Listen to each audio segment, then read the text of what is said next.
Watching the launch of NASA's Artemis 1 rocket to the moon is, so far, an exercise in frustration for onlookers like Mark Franco. I was hoping to feel, the noise and the power and the sound.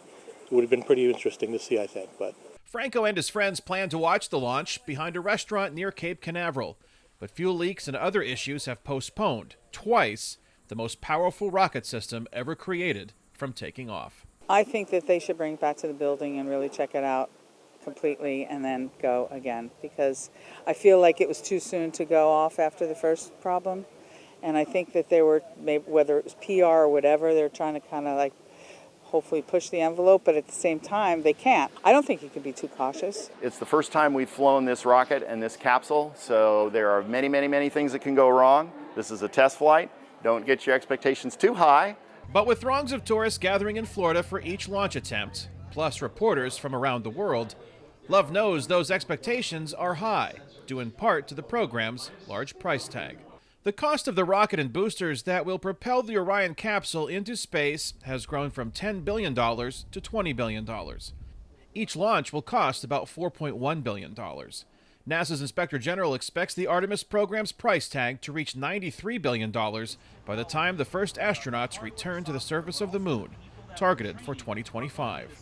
That's if NASA can get the first uncrewed mission off the ground this year. But we have challenges. We got to make sure the vehicle's ready to go. We got to make sure it's safe for crew, and those things just take time. Doug Hurley is a retired NASA astronaut who flew on the first crewed mission of SpaceX's Crew Dragon capsule to the International Space Station. He now works for Northrop Grumman, one of the contractors working on Artemis. What do you say to people who say it's over budget and behind schedule? I've heard that my whole career. Every aircraft I've been involved with, every spacecraft I've been involved with. I mean, we heard that when we were trying to get Crew Dragon flying. It was 6 years from the time the contract was awarded to the time we flew.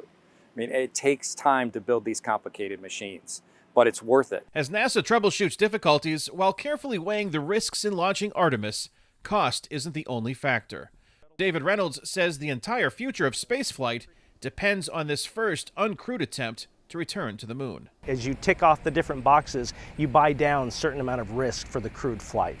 And so once you have made that determination and we decide that it is safe enough to fly with crew, then we will have considered it a mission success. Mark Franco had to return to Tempe, Arizona before the next potential launch. He wonders if the effort to see Artemis 1 in person was worth it. if you watch it on TV, it'll probably be closer. NASA is now looking at several launch windows through the end of September and into October.